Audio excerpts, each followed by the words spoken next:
brother, Will. I could use some help. My wife needs this surgery. This is real life. How's that right? You put your life down on the line for this country? You leave your family, your home? How much do you need? 231. How about more? Hey, Rory, how are you? I'm not bad, Michael. How are you? Very good. Very good. And you're Fantastic. Happy to hear it. Congratulations on the movie. Through it, I was noticing for myself anyway, some touchstones for some epic action movies like Speed and Heat.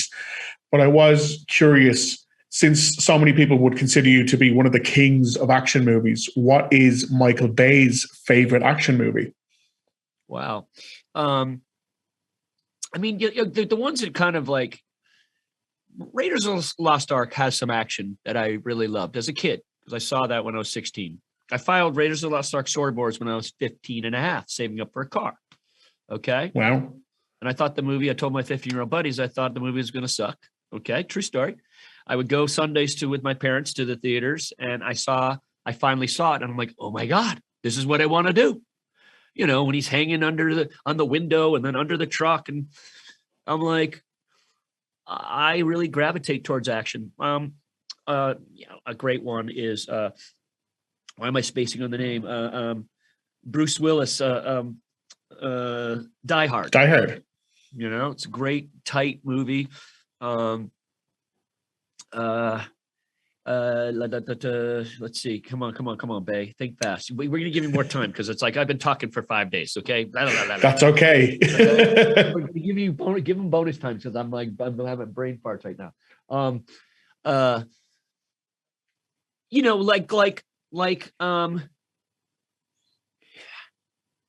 I guess you could say, like one of the greatest to me. It's a traumatic scene, but it's action. It's Saving Private Ryan. Yeah. And it was interesting how Steven approached it. He told me, I'm friends, and he's like, I didn't want to go scout the set. I just wanted to start at the boat, and I want to go through the process, what it would be like getting to that bluff.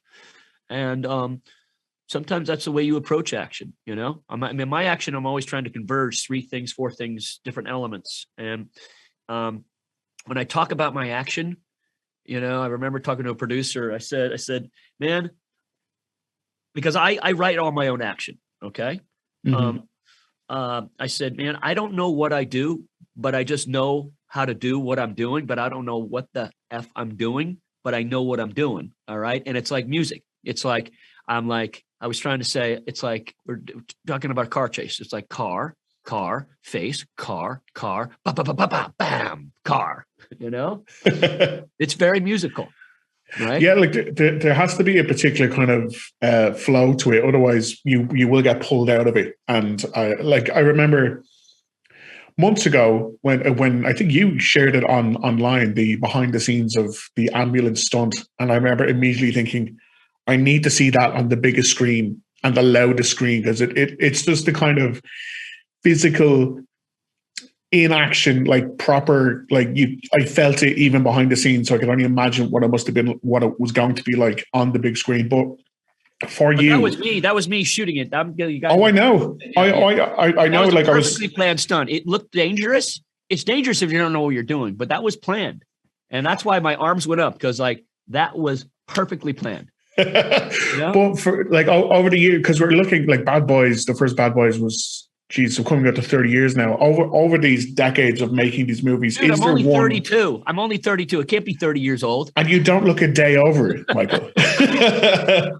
But over these decades of making these huge action epics, is there potentially one stunt that does stick out in your mind as being maybe the most difficult one to nail, or the one that you're like, how you imagined it perfectly arrived on the big screen for you? You know what? There's 2 images that came to mind when you were talking. And one was I had to pay for it myself on Bad Boys.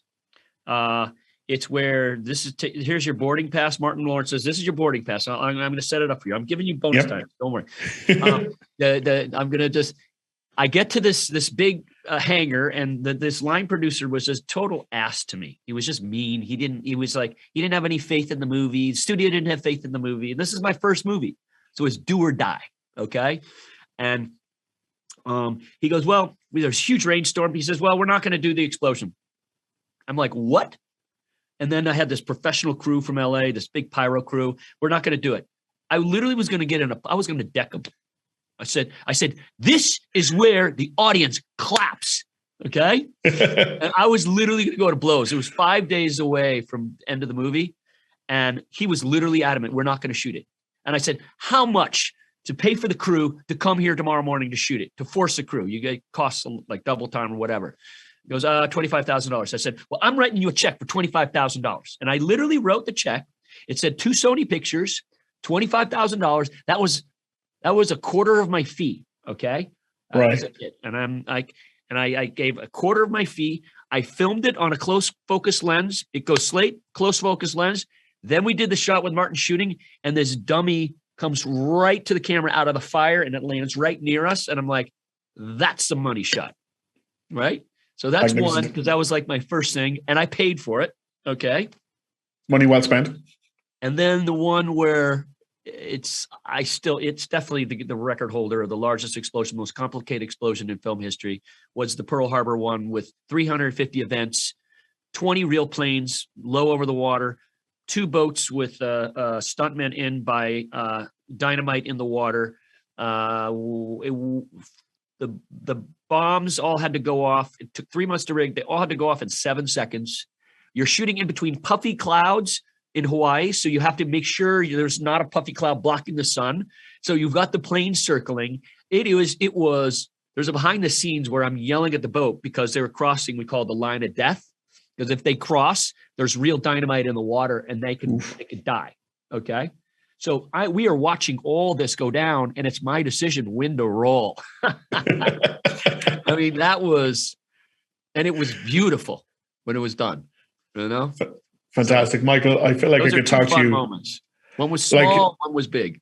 I feel like I could literally talk to you all day about your filmography, but unfortunately time has run out, even with all that generous extra time you. Michael, thank you so much. Thank you so much. I gotta get back to my wife and my son. Does your wife know you're Rob Banks? We're not the bad guys. We're just the guys trying to get home. We don't get to walk off into the sunset! Danny, everybody knows how dangerous you are. Do you? You get your helos out of here now! I'm gonna get you back home, little brother. I'm gonna get everybody home.